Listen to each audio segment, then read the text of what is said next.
একজন ঘোষণাকারী ঘোষণা দিতে থাকে, একজন আহ্বানকারী আহ্বান করতে থাকে, ইয়া বাগিয়াল খাইরি আকবিল, ওহে কল্যাণের অন্বেষণকারী আকবিল, তুমি সামনে বাড়ো।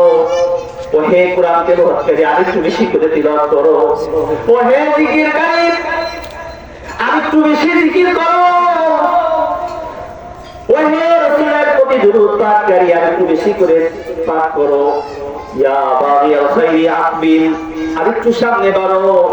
আর যারা গুনাহে লিপ্ত তাদেরকে লক্ষ্য করে বলে, ওয়া বাগিয়াশ শাররি, ওহে পাপাচার অন্বেষণকারী, গুনাহে অন্বেষণকারী, আকসির, থেমে যাও, থেমে যাও, থেমে যাও। অনেক হয়েছে, অনেক পাপ কাজ করেছো, আর নয়, রমজান এসে গেছে।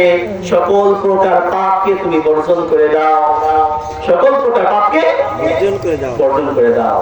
ওয়ালিল্লাহি উতাকাউ মিনান নার, ওয়ালিল্লাহি উতাকাউ মিনান নার।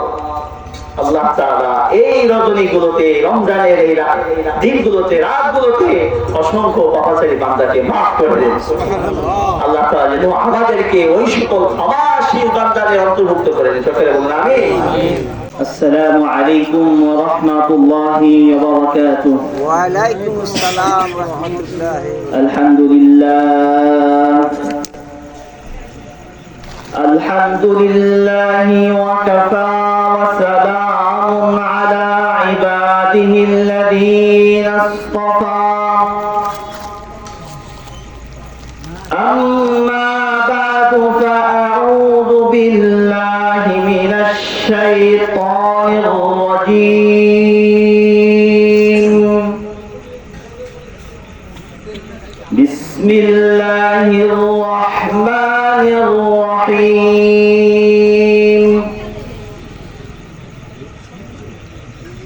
ইয়া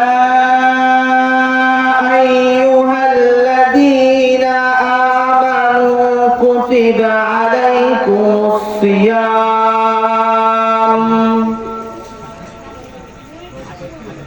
কামা কুতিবা আলাল্লাযীনা মিন ক্বাবলিকুম লাআল্লাকুম তাত্তাকুন। وقال النبي صلى الله عليه وسلم من قام رمضان إيمانا واحتسابا غفر له ما تقدم من ذنبه أو كما قال حبيبنا شفيعنا محمد رسول الله. اللهم صل على محمد وعلى آل محمد كما صليت على إبراهيم وعلى آل إبراهيم إنك حميد مجيد. اللهم بارك على محمد وعلى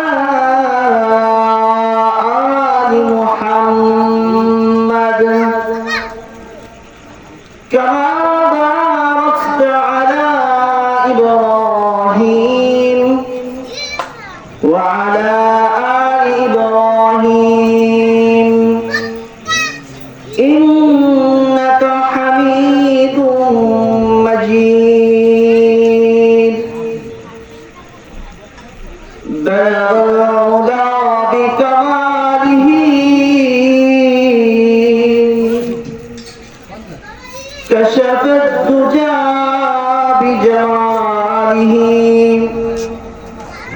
حسنت جميع خصاله صلوا عليه وآله بلغ العلا بكماله كشف الدجى بجماله حسنت جميع خصاله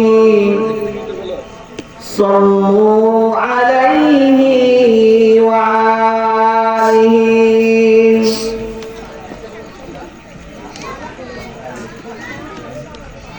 মরহুম মুহাম্মদ বাপু শিকদার ও তার মৃত সন্তানদের স্মরণে দোয়া ও ইসালে সওয়াব উপলক্ষে 39তম বার্ষিক ওয়াজ মাহফিলে উপস্থিত সম্মানিত সভাপতি হযরত মাওলানা আবুল কালাম আজাদ সাহেব দামাত বরকাতুহুম,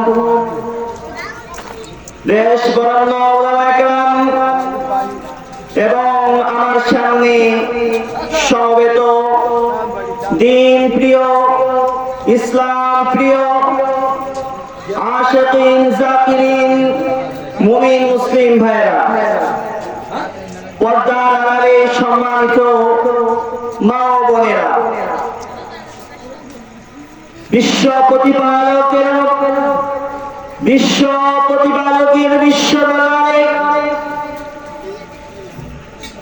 যে মহান আল্লাহ রাব্বুল আলামিন অত্যন্ত দয়া করে, মায়া করে, ভালোবেসে একটি রহমতি বরকতি জান্নাতের বাগানে উলামায়ে কেরামের সোহবতে, কোরআনের মাহফিলে, জিকিরের মাহফিলে আসার বসার, কিছু কথা বলার এবং শ্রবণ করার তৌফিক দান করেছেন। এজন্য সেই মহান মালিকের আলিশান দরবারে আওয়াজ করে, ভক্তি ভরে, উচ্চ আওয়াজে, উচ্চ কণ্ঠে, একসাথে একযোগে কালিমাতুশ শুকর আদায় করে বলি আলহামদুলিল্লাহ। আমার জবান ছেড়ে ভক্তি ভরে কালিমাতুশ শুকর আদায় করে বলি আলহামদুলিল্লাহ। সম্মানিত এলাকাবাসী, বিশেষ করে যুবক ভাইদের লক্ষ্য করে বলছি, এখনো যারা বিভিন্ন দোকানপাটে, রাস্তাঘাটে ঘোরাফেরা করছেন, সকলকে জান্নাতের এই বাগানে আসার জন্য সবিনয়ে অনুরোধ করছি।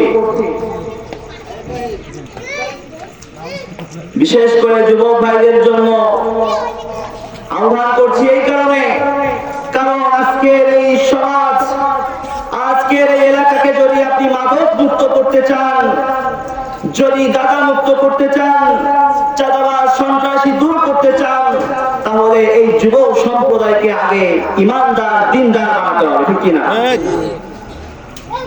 যার কারণে যুবকদেরকে বলছি, রমজান আমাদের করা যাচ্ছে, আর মাত্র 3 দিন বা 4 দিন পরে আমাদের মাঝে শাহরুল মুবারক, সাইয়্যিদুশ শুহুর, শ্রেষ্ঠ মাস রমজান মাস আমাদের মাঝে আগমন করছে।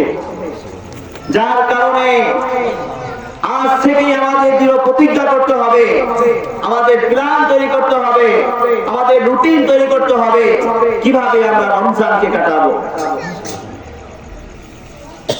ইয়া আল্লাহ, আমার এই আহ্বান শুনে, আমার এই দাওয়াত শুনে আজকে এই মাহফিলে, জান্নাতের বাগানে যে সকল যুবক ভাই আসবে, তাদের জন্য স্পেশাল দোয়া, তুমি তাদেরকে দ্বীনের জন্য কবুল করে নাও। আরো জোরে বলুন আমিন। হে আল্লাহ, তুমি তাদের সকল পেরেশানিকে দূর করে দাও, তাদের জন্য সুন্দর চাকরির ব্যবস্থা করে দাও। আল্লাহ, যাদের বিবাহ হচ্ছে না, পাত্রী খুঁজে পাচ্ছে না, তাদের জন্য একজন নেককার, দিনদার, পরহেজগার, মুতিয়া,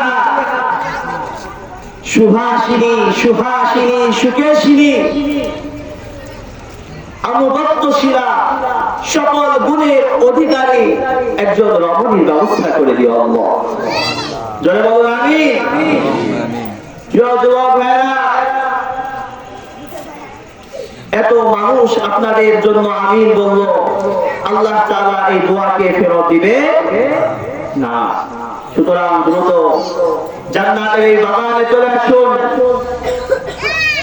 আর মাত্র কয়েকটা দিন, এরপরেই তো আমাদের মাঝে রমজান আগমন করেছে। সম্মানিত উপস্থিতি, আমি যে গুণগুলো বলে দোয়া করেছি, রাসূল কারীম সাল্লাল্লাহু আলাইহি ওয়াসাল্লাম আমাদেরকে সেই গুণের প্রতি উৎসাহিত করেছেন। সহিহ আল বুখারী এবং মুসলিমে উভয় রিওয়ায়াতে বর্ণিত হয়েছে, রাসূল কারীম সাল্লাল্লাহু আলাইহি ওয়াসাল্লাম ইরশাদ করেছেন, তুনকাহুল মারআ লিআরবা। আমরা যে আমাদের সন্তানদেরকে বিবাহ দিব, কেমন মেয়ে আমরা চাই? অনেকে বলে না, সন্তান যখন বিবাহের সময় আসে, আপনি কেমন মেয়ে চান? তখন আমাদের উত্তর হবে, আমি তো তেমন মেয়ে চাই যেমন মেয়ের কথা আকায়ে নামদার তাজদারে মদিনা বিশ্বনবী মুহাম্মদ রাসূলুল্লাহ সাল্লাল্লাহু আলাইহি ওয়াসাল্লাম আমাদেরকে নির্দেশনা দিয়েছেন, ঠিক কি না? মাহফিলের শুরুতেই আমি একটা ঘোষণা দিতে চাই। আমি আমার মাহফিলের শুরু থেকে শেষ পর্যন্ত যেই বিষয়ে আলোচনা করব, এই বিষয়ের মাঝ থেকে আমি প্রশ্ন করব। আপনারা কতটুকু আগ্রহী, কিভাবে শুনছেন, তার প্রমাণের জন্য কয়েকটি প্রশ্ন করব। যারা এই প্রশ্নের উত্তর দিতে পারবে, একেবারে সহজ, যে মনোযোগ সহকারে শুনবে, ইনশাআল্লাহ সে অবশ্যই উত্তর দিতে পারবে। তো যেই প্রশ্ন করবে, প্রশ্নের উত্তর দিতে পারলে তাদের জন্য পুরস্কারের ব্যবস্থা আছে। আমার হাতে দেখতে পাচ্ছেন সকাল সন্ধ্যা দোয়া ও জিকির একটি বই আছে। যে প্রথম প্রশ্নের উত্তর দিতে পারবে তাকে এই বইটি পুরস্কার দেব ইনশাআল্লাহ। শেখ আহমদুল্লাহর এই বই খুবই গুরুত্বপূর্ণ। সকাল সন্ধ্যা দোয়া ও জিকির, এর সাথে রয়েছে 5 ওয়াক্ত নামাজের পরবর্তী যে মাসনুন দোয়া ও জিকির আছে, একটা স্পেশাল গানও আছে। দ্বিতীয় প্রশ্নের উত্তর দিতে পারলে তার জন্য রয়েছে একটি তাসবিহ, ডিজিটাল তাসবিহ ইনশাআল্লাহ। সুতরাং যারা এখনো এলোমেলো ঘোরাফেরা করছেন, দ্রুত মাহফিলে চলে আসুন। রমজান আমাদেরকে কোরআন আছে, রমজান আমাদেরকে কোরআন আছে। যে রমজানের জন্য রাসূল কারীম সাল্লাল্লাহু আলাইহি ওয়াসাল্লাম, সাহাবায়ে কেরাম দীর্ঘদিন ধরে ব্যাকুলতা প্রকাশ করতেন, কবে আসবে রমজান। সেই রমজান আমাদের দ্বার প্রান্তে, এখনই সময় নিজেকে শুধরানো, নিজেকে পরিশুদ্ধ করা, তওবা করে গুনাহকে মাফ করে দেওয়া। আল্লাহ তাআলা আমাদেরকে আজকের মাহফিল থেকে একেবারে পুত পবিত্র করে, নিষ্পাপ মাসুম বাচ্চা করে এই মাহফিল থেকে বিদায় নেওয়ার তৌফিক দান করুন। সবাই বলুন আমিন। তো রাসূল কারীম সাল্লাল্লাহু আলাইহি ওয়াসাল্লাম কয়টা গুণের কথা বলেছেন? 4টি। কয়টি? 4টি। রাসূল কারীম সাল্লাল্লাহু আলাইহি ওয়াসাল্লাম ইরশাদ করেছেন, তুনকাহুল মারআ লিআরবাঈন। আমরা আমাদের সন্তানদেরকে বিবাহের ক্ষেত্রে মেয়ের মাঝে 4টা গুণ আছে কিনা দেখে তারপরে বিবাহ দিব। রাজি আছেন ইনশাআল্লাহ? কয়টি গুণ? 4টি গুণ। 1 নম্বর, লিমালিহা। রাসূল কারীম সাল্লাল্লাহু আলাইহি ওয়াসাল্লাম বলছেন, লিমালিহা, আপনার কি পরিমাণ সম্পদ আছে, মেয়ের কি পরিমাণ সম্পদ আছে, এটাকে দেখে তারপরে বিবাহ দিতে হবে। ইসলামী পরিভাষায় একে বলে কুফু। কি বলে এটাকে? কুফু মিল আছে কিনা, আপনার স্ট্যাটাস আর মেয়ের স্ট্যাটাস, মেয়ের পরিবারের স্ট্যাটাস এক আছে কিনা, ধন সম্পদ এক আছে কিনা, এটা দেখে তারপরে আপনার সন্তানকে বিবাহ দিতে হবে। এগুলো আমাদের জানতে হবে, কারণ না জানার কারণে আজকে পরিবারে অশান্তি। আপনি দিনদার, কিন্তু আপনার বিটার দিনদার নয়, যার কারণে সমাজে অশান্তি তৈরি হচ্ছে। তালাক নামক ভয়াবহ এই সমস্ত ফিতনা আমাদের সমাজে দেখা যাচ্ছে। তো 1 নম্বর মাল দেখে আপনার কি পরিমাণ সম্পদ আছে এবং যেই মেয়ের সাথে আপনার সন্তানের বা আপনার বিবাহ হচ্ছে কি পরিমাণ সম্পদ আছে এটা দেখে সমতা রেখে বজায় রেখে বিবাহ দিতে হবে। তাহলে 1 নম্বর কি পেলাম? সম্পদ, সম্পদের সমতা রেখে বিবাহ দিতে হবে। নাম্বার 2 হাসাবিহা, বংশ দেখে। আপনি হলেন উচ্চ বংশীয় আর আপনার সন্তানকে বিয়ে দিচ্ছেন নিম্ন বংশীয় কোন মেয়ের সাথে, তাহলে কুকুমিন হলো না। দেখা যাবে আপনার সমাজের আপনার পরিবারের যে মানসা যে চাহিদা সে পূরণ করতে পারবে না, কারণ সে অন্য পরিবেশে বড় হয়েছে, নিম্ন একটা বংশে বড় হয়েছে, সে বংশের সমাজ সমাজ এগুলো বুঝবে না, যার কারণে বংশ দেখে বিবাহ দিতে হবে। তাহলে 2 নম্বর কি পেলাম? বংশ। 3 নম্বর জামালিহা, সৌন্দর্য। কি দেখে? জামাল, সৌন্দর্য দেখে। কারণ আমরা বিবাহ করি কেন? গুনাহ থেকে বাঁচা, এটা একটা অন্যতম আমাদের বিবাহের উদ্দেশ্য। আপনি বিবাহ করলেন এমন একটা মেয়েকে দেখতে কালো, যাকে দেখলে আপনার খারাপ লাগে। এমন মেয়ে যদি বিবাহ করেন, ওই মেয়েকে নিয়ে সারা জীবন সংসার করতে পারবেন? এমন মেয়ে বিবাহ করতে হবে যাকে দেখে আপনার দিলে প্রশান্তি আসে, আপনার কাছে ভালো লাগে, হোক সে কালো হোক সে সামলা, যাকে দেখলে আপনার ভালো লাগে প্রশান্তি আসে, এমন মেয়েকে আপনি বিবাহ করবেন। তাহলে রাসূল বলছে 3 নম্বর কি দেখে? জামাল, সৌন্দর্য, চেহারা দেখে। অনেকে বলে না দেখে বিয়ে করে ফেলছে, এর মাঝে তাকওয়া না। রাসূল বলছে জামাল দেখে। তবে আমরা এই ক্ষেত্রে অনেক ভুল করে থাকি। মেয়ে দেখার ক্ষেত্রে কি করি? দেখা যায় মেয়ের চাচা, মেয়ের দুলাভাই, এদেরকে দিয়ে মেয়ে দেখায়। নাউজুবিল্লাহ। দেখি জায়েজ আছে? মেয়ে দেখবে কে? আপনার মায়ের মাধ্যমে, বোনের মাধ্যমে মেয়ে দেখতে হবে।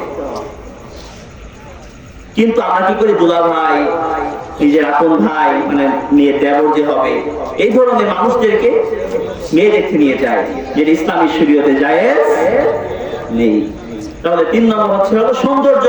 তবে সৌন্দর্য দেখবে কে বিয়ের আগে? মা, বোন, এদের মাধ্যমে। নাম্বার 4 সব থেকে গুরুত্বপূর্ণ।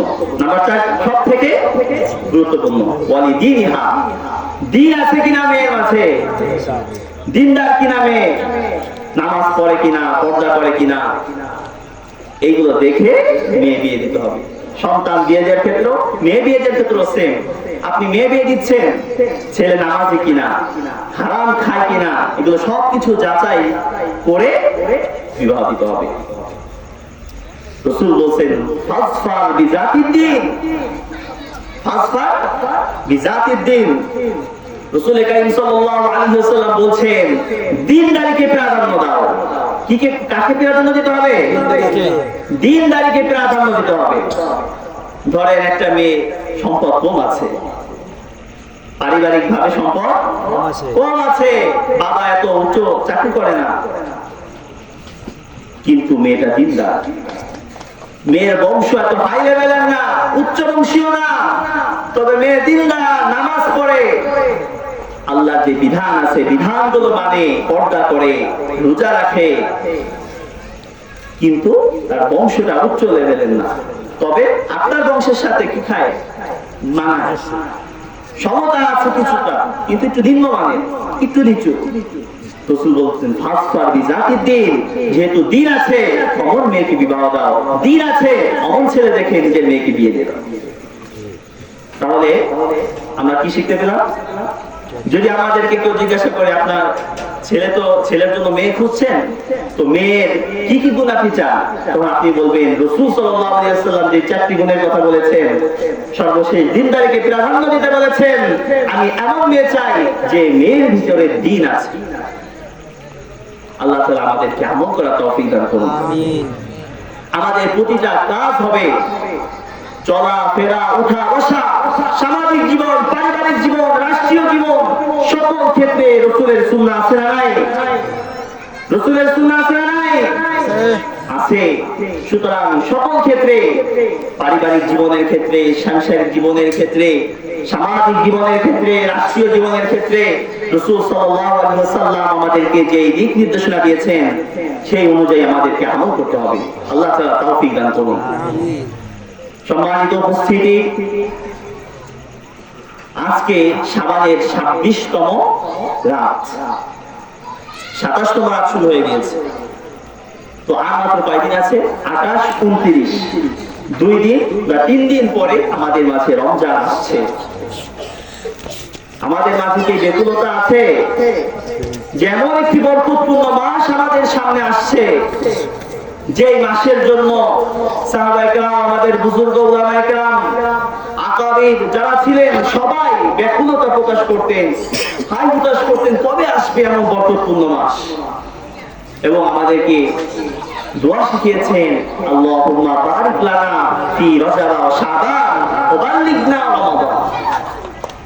2 মাস আগ থেকে, রমজানের 2 মাস আগ, রজব এবং শাবান, রজব মাসের সাথে সাথে আল্লাহর কাছে দোয়া করতে থাকা, আল্লাহুম্মা বারিক লানা, আল্লাহুম্মা বারিক লানা ফি রজব ওয়া শাবান। ও আল্লাহ, তুমি আমাকে রজব এবং শাবান মাসে বরকত দান করো, রজব মাসে এবং শাবান মাসে বরকত দান করো। ও বাল্লিগনা রমাদান, রমজান পর্যন্ত যেন আমি হায়াত পাই। তোমার কাছে এতটুকু অনুরোধ, হে আল্লাহ, রমজান পর্যন্ত আমার হায়াতকে বাড়ায় দিও। আমরা আল্লাহর কাছে দোয়া করি, হে আল্লাহ, এখনো তো 3 দিন বাকি আছে, জানি না কার মৃত্যুর সময় ঘনিয়ে এসেছে, কি আমাদের মাঝ থেকে বিদায় নিয়ে চলে যাবে। হে আল্লাহ, দয়া করে আমাদের হায়াতকে রমজান পর্যন্ত বাড়ায় দিও। কারণ এই রমজান মাস এতটা গুরুত্বপূর্ণ মাস, এত ফজিলতপূর্ণ মাস, প্রতিটা ক্ষেত্রে, প্রতিটা আমলের মাঝে আল্লাহ তাআলা 700 গুণ পর্যন্ত বাড়িয়ে দিয়েছেন। আমার উস্তাদ মুহতারাম আবুল কালাম আজাদ সাহেব দামাত বরকাতুহু, তিনি বলেছেন 700 গুণ পর্যন্ত বাড়িয়ে দেন। রমজান সংক্রান্ত আলোচনা করেছেন। এখন যেহেতু রমজানের ঘ্রাণ চলে আসছে, সুতরাং আমাদের রমজানের জন্য প্রস্তুতি নিতেই হবে। আজ থেকে প্ল্যান তৈরি করতে হবে, সাজাতে হবে। কারণ রাসূল বলেছেন, মান কামা রমাদান ঈমানান ওয়া ইহতিসাবান গুফিরা লাহু মা তাকদ্দামা মিন যামবি। যে ব্যক্তি রমজানকে কামা রমাদান ঈমানান ওয়া ইহতিসাবান, ঈমানের সাথে এবং গুরুত্বের সাথে রমজানকে অতিবাহিত করবে, গুফিরা লাহু মা তাকদ্দামা মিন যামবি, তার জীবনের যত গুনাহ আছে সব গুনাহকে আল্লাহ তাআলা মাফ করে দিবেন। সুবহানাল্লাহ। তাহলে এই রমজানকে গুরুত্বের সাথে কাটানো দরকার আছে না নাই? আছে। আমরা আজকের মাহফিলে এই নিয়ত করে এসেছি কে কে, যে এই মাহফিল থেকে আমি এমন কিছু শিখব এবং সেটাকে আমল করে আমার জিন্দেগিতে বাস্তবায়ন করব। এমন কে কে আছেন? আমলে নিয়ে এখানে আসছেন। আল্লাহ তাআলা আমাদেরকে জানা, শিখা এবং আমল করার তৌফিক দান করুন। কারণ আমরা এতটাই বোকা হয়ে গিয়েছি, আমরা সুরের পাগল হয়ে গিয়েছি। সুর, বক্তা যখন ওয়াজ করে সুর দিয়ে বয়ান করে, আইনে টান দেয়, টানের চোখে আমাদের সবার চোখ দিয়ে পানি বের হয়ে যায়। কিন্তু লাস্টে আমরা কি নতিজা পাই, ফলাফল পাই? যদি বলা হয় কেমন ওয়াজ করলো, সেই সুর কি শিখেছেন? কিছু তো শিখে নাই, কিছু জানে না। কিন্তু আমাদের এই মাহফিল যেন এমন না হয়, বরং আমরা যারা এসেছি এখান থেকে যেই সম্পর্কে বক্তা বয়ান করবে, কি বয়ান করছে খুলাসা আমার জানতে হবে এবং সেই অনুযায়ী আমল করতে পারি, সেই তৌফিক আল্লাহর কাছে চাইতে হবে। আল্লাহ তৌফিক দান করুন। তো রাসূল কারীম সাল্লাল্লাহু আলাইহি ওয়াসাল্লাম বলেছেন, যখন রমজানের প্রথম রজনী হয়, তখন ইদা কানা আউয়ালু লাইলাতিন মিন শাহরি রমাদান, সুনানে তিরমিজির 682 নম্বর হাদিসের ভিতরে রাসূল সাল্লাল্লাহু আলাইহি ওয়াসাল্লাম বলেন, আন আবি হুরায়রা রাদিয়াল্লাহু তাআলা আন্নাহু ক্বালা রাসূলুল্লাহ সাল্লাল্লাহু আলাইহি ওয়াসাল্লাম ইদা কানা আউয়ালু লাইলাতিন মিন শাহরি রমাদান, ইদা কানা আউয়ালু লাইলাতিন মিন শাহরি রমাদান। হযরত আবু হুরায়রা রাদিয়াল্লাহু তাআলা বর্ণনা করছেন। বলেন তো, সব থেকে বেশি হাদিস বর্ণনা করেছেন কোন সাহাবী? হযরত আবু হুরায়রা রাদিয়াল্লাহু তাআলা। হযরত আবু হুরায়রা রাদিয়াল্লাহু তাআলা আনহু রাসূলের সবথেকে বেশি হাদিস আমাদের কাছে পৌঁছে দিয়েছেন। তার ঘটনা শুনবেন।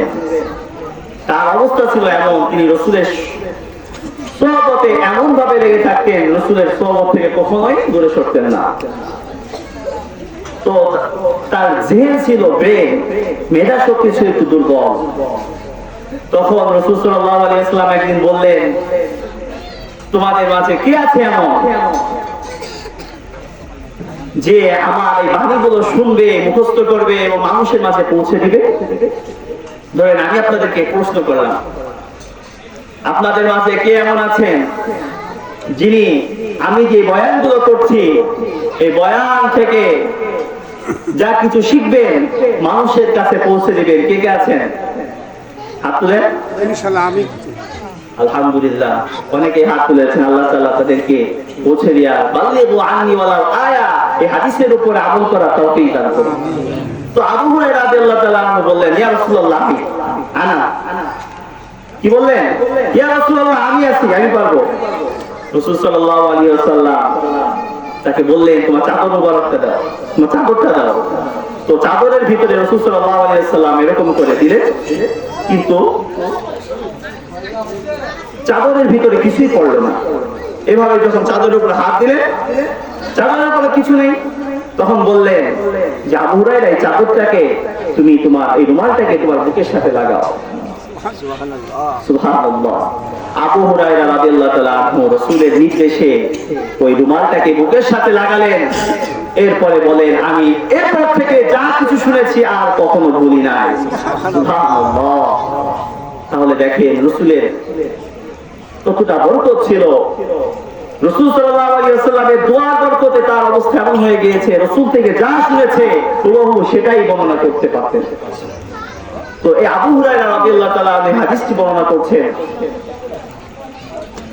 ইদা কানা আউয়াল লাইলাতি মিন শাহরি রমাদান, রাসূল করিম সাল্লাল্লাহু আলাইহি ওয়াসাল্লাম ইরশাদ করেন, যখন রমজানের প্রথম রাত আসে, সুফিদাতিশ শায়াতিন মারাদাতুল জিন। সুফিদাতিশ শায়াতিন, উস্তাদে মুহতারাম এই বিষয়ে কিছুটা আলোচনা করেছেন। তারপরও আমি আবার বলছি যাতে করে আমাদের ভিতরে এটা বসে যায়, রমজানের গুরুত্ব আমরা অনুধাবন করতে পারি। সুফিদাতিশ শায়াতিন, এই রমজানের প্রথম রাত আসার সাথে সাথে যত শয়তান আছে, যত দুষ্ট জিন আছে, মানবতুল জিন, দুষ্ট জিন আছে, খারাপ জিন আছে, সবগুলোকে শিকলবন্দি করা হয়। আল্লাহু আকবার। এখন প্রশ্ন হতে পারে, শয়তান যদি শিকলবন্দি হয় তাহলে মানুষ শয়তানি করে কেমন? প্রশ্ন আসে না? নাই। কারণ শয়তানকে যদি শিকলবন্দি করা হয় রমজানে, মানুষ পাপাচার করে না, গুনাহের কাজে লিপ্ত হয় না।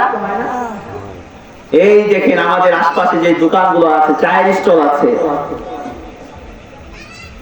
সেইগুলোর অবস্থা রমজান আসলে কি হয়? পর্দা টানায় দেওয়া হয়, পুরো দোকানটাকে পর্দাশীল বানায় দেওয়া হয়, বোরকা পরায় দেওয়া হয়, যাতে করে এখানে শয়তানের আট্টাখানা বসানো যায়। এখানে এসে মানুষরা চা খায়, বিড়ি খায়, আর টিভি একটা ঝুলিয়ে দেয়, টিভি একটা চালিয়ে দেয়। বুড়ো বুড়ি, বুড়ো যারা আছে হা করে তাকিয়ে থাকে।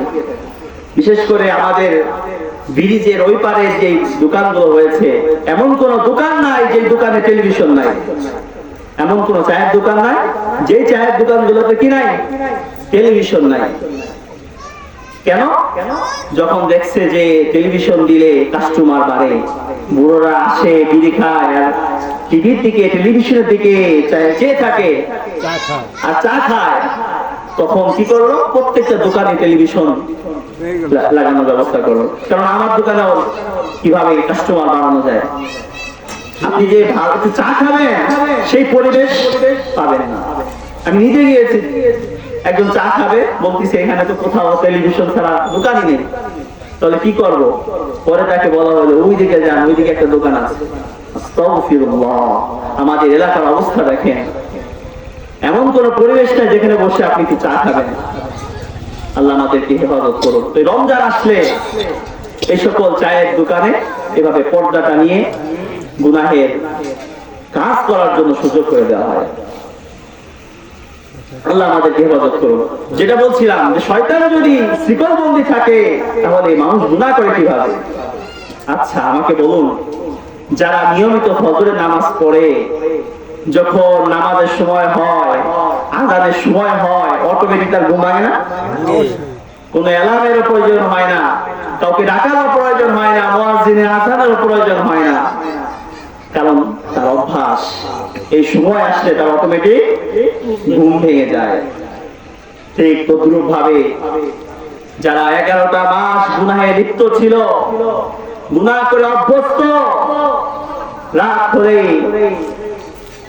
মোবাইলের মাধ্যমে, টেলিভিশনের মাধ্যমে, বিভিন্ন মাধ্যমে গুনাহে লিপ্ত ছিল, বিপদ শিকায়তের মাধ্যমে গুনাহে লিপ্ত ছিল, এই রমজান যখন আসে তখন শয়তানের প্রয়োজন হয় না, তখন শয়তানের এজেন্ট হয়ে সে নিজেই গুনাহে লিপ্ত হয়ে যায়। নাউযুবিল্লাহ।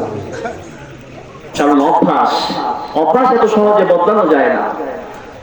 আল্লাহ তাআলা আমাদের কি অভ্যাস এই রমজানকে কেন্দ্র করে, কারণ এই রমজান হলো ত্যাগের মাস। কিসের মাস?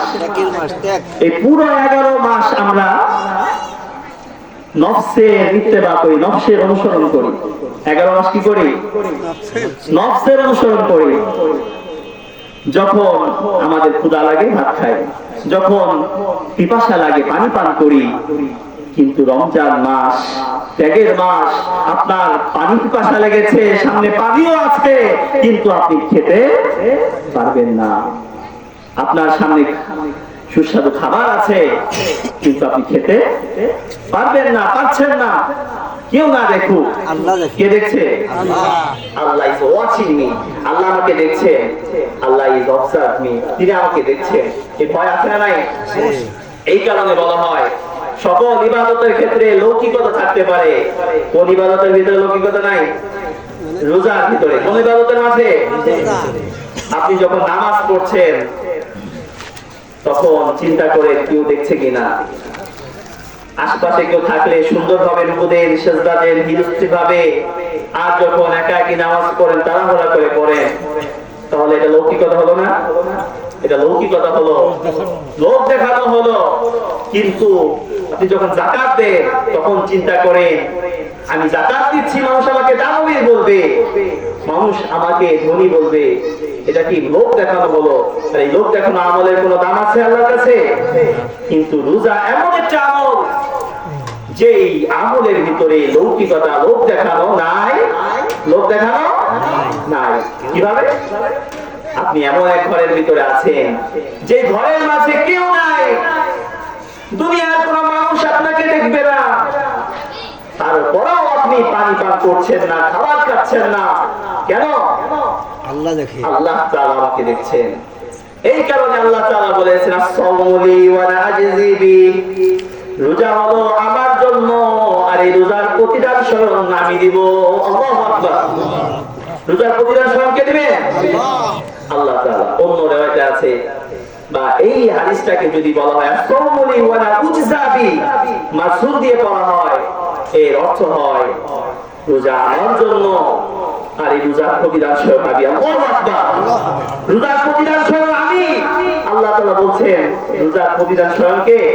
আল্লাহ তাআলা নিজেই। এর থেকে বড় আনন্দ আর কি হতে পারে? আল্লাহু আকবার।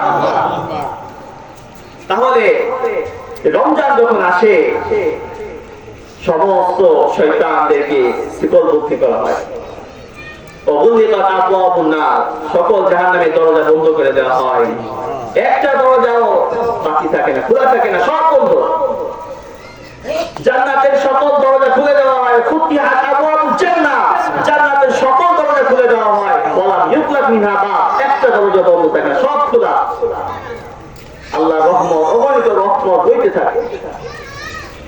একজন ঘোষণাকারী ঘোষণা দিতে থাকে, একজন আহ্বানকারী আহ্বান করতে থাকে, ইয়া বাগিয়াল খাইরি আকবিল, ওহে কল্যাণের অন্বেষণকারী আকবিল, তুমি সামনে বাড়ো। ওহে কোরআন তেলাওয়াতকারী, আরেকটু বেশি করে তিলাওয়াত করো। ওহে জিকিরকারী, আরেকটু বেশি জিকির করো। ওহে রাসূলের প্রতি দুরূদ পাঠকারী, আরেকটু বেশি করে পাঠ করো। ইয়া বাগিয়াল খাইরি আকবিল, আরেকটু সামনে বাড়ো। আর যারা গুনাহের লিপ্ত তাদেরকে লক্ষ্য করে বলে, ওয়া বাগিয়াশ শাররি, ওহে পাপাচার অন্বেষণকারী, গুনাহে অন্বেষণকারী, আকসির, থেমে যাও, থেমে যাও, থেমে যাও, অনেক হয়েছে, অনেক পাপ কাজ করেছো, আর নয়, রমজান এসে গেছে, সকল প্রকার পাপকে তুমি বর্জন করে দাও, সকল প্রকার পাপকে বর্জন করে দাও। বর্জন করে দাও। ওয়ালিল্লাহি উতাকাউ মিনান নার, ওয়ালিল্লাহি উতাকাউ মিনান নার। আল্লাহ তাআলা এই রজনীগুলোতে, রমজানের এই দিনগুলোতে, রাতগুলোতে অসংখ্য পাপাচারী বান্দাকে মাফ করে দেন। আল্লাহ তাআলা যেন আমাদেরকে ওই সকল ক্ষমাশীল বান্দাদের অন্তর্ভুক্ত করে দেন। সকলে বলুন আমিন। ওয়াদালিকা কুল্লা লাইলা, হাদিসের ভিতরে শেষ অংশে বলা হয়েছে, এই যে আল্লাহ তাআলার এই ঘোষণা, এটা শুধু রমজানের প্রথম রাতের সাথে খাস না, বরং পুরা রমজান মাসে এভাবে ঘোষণাকারী ঘোষণা দিতে থাকে। মুহতারাম উপস্থিতি, মুহতারাম হাজিরিন, আমরা রমজান মানে বুঝি সাহারি, তারাবি, ইফতারি, রোজা। সাহারি খাইতে হবে, ইফতারি খাইতে হবে, রোজা রাখতে হবে, আর কি তারাবি পড়তে হবে। এই চারটা মানে কি শুধু রমজান? আসুন আজকে মাহফিল থেকে আমরা 28টি গুরুত্বপূর্ণ এই রমজানের সাথে সম্পৃক্ত এবং সারা বছর কিছু আমল আছে, আমরা আজকের এই মাহফিল থেকে শিখব কয়টি? 28টি ইনশাআল্লাহ। 1 নম্বর রমজানের জন্য গুরুত্বপূর্ণ আমল, মা বোনদের দৃষ্টি আকর্ষণ করে বলছি, এই রমজানের যে সকল আমলগুলো বলা হচ্ছে আপনারা নোট করে রাখুন। নিজের জন্য এই রমজানকে কিভাবে কাটাবেন সেই প্ল্যান তৈরি করুন, রুটিন তৈরি করুন, লিখে ফেলুন। কখন আপনি কোরআন তেলাওয়াত করবেন, কখন জিকির করবেন, কখন সদকা করবেন, কখন রান্না করবেন, সব কিছুকে লিখে রাখুন। আমি এই সময় এটা করবো, এই সময় এটা করবো। আমাদের ভিতরে এমন আবেগ কাজ করে, রমজানের প্রথম যখন আসে সারা রাত ইবাদত করি, এরপর দিন কি করে আর একটু বেশি করি, এরপর আস্তে আস্তে কমতে থাকে, অসুস্থ হয়ে যায়। কিন্তু ইবাদতের সিস্টেম এমন নয়। রাসূল সাল্লাল্লাহু আলাইহি ওয়াসাল্লাম আমাদেরকে শিক্ষা দিয়েছেন টাইম মেইনটেইন করে, টাইমকে ঠিক রেখে, সব কাজ ঠিক রেখে আমাদেরকে আমল করতে হবে। ঘুমের সময় ঘুম, ইবাদতের সময় ইবাদত, তিলাওয়াতের সময় তিলাওয়াত, রোজার সময় রোজা, ইফতারের সময় ইফতারি, সেহরির সময় সাহারি, এগুলোকে সময় মতো করতে হবে। তো মা বোনদের দৃষ্টি আকর্ষণ করে বলছি, আপনারা এই আমলগুলোকে নোট করে রাখুন। 1 নম্বর রমজানের গুরুত্বপূর্ণ আমল হলো 29শে শাবানের পরে, 29শে শাবানের মাগরিবের নামাজের পর চাঁদ দেখার চেষ্টা করা। 29শে শাবান, আজকে হলো 27শে শাবান, 28, 29, কালকে পর দিন থেকে অর্থাৎ পরশু থেকে মাগরিবের নামাজের পর চাঁদ দেখার চেষ্টা করা। এই গুরুত্বপূর্ণ সুন্নাহ এখন আমাদের মাঝে আছে, উঠে গেছে না? ছোটবেলায় আমরা দেখতাম, ওই রাস্তায় চলে যেতাম চাঁদ দেখার জন্য। যখন দেখতাম চাঁদ উঠেছে, একটা জাহর দিতাম, একটা চিৎকার দিতাম। ঈদের চাঁদ হোক, রমজানের চাঁদ হোক, একটা চিৎকার দিয়ে মানুষ শুনতে পেত যে চাঁদ উঠছে। সবাই চাঁদ দেখার জন্য কেউ ছাদে যেত, কেউ ফাঁকা দেখা যেত। কিন্তু এখন সবাই টেলিভিশনের দিকে চেয়ে থাকে, মোবাইলের দিকে চেয়ে থাকে, চাঁদ উঠছে কিনা। চাঁদ কি মোবাইলে উঠে নাকি আকাশে উঠে? তো রাসূলের একমাত্র, রাসূলের 1 নম্বর সুন্নাহ হলো চাঁদ দেখার চেষ্টা করা। যদি আপনি চাঁদ দেখতে পান, রাসূল আমাদেরকে একটা দোয়া শিক্ষা দিয়েছেন, আল্লাহুম্মা আহিল্লাহু আলাইনা, আল্লাহুম্মা আহিল্লাহু আলাইনা বিল ইউমনি ওয়াল ঈমান ওয়াস সালামাতি ওয়াল ইসলাম রাব্বি ওয়া রাব্বুকাল্লাহ। আল্লাহুম্মা আহিল্লাহু আলাইনা বিল ইউমনি ওয়াল ঈমান ওয়াস সালামাতি ওয়াল ইসলাম। অর্থ হলো, হে আল্লাহ, এই যে চাঁদ উঠেছে, এই চাঁদকে তুমি আমাদের জন্য কল্যাণের জন্য শান্তিময় হিসেবে উদিত করো। এই চাঁদটাকে কি হিসেবে উদিত করো? শান্তি, নিরাপত্তা, ইসলাম, কল্যাণ হিসেবে তুমি আমাদের জন্য উদিত করো।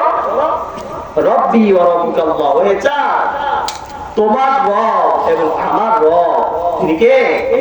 আল্লাহ। রব্বি ওয়া রাব্বুকাল্লাহ, এই দোয়াটা পাঠ করবেন।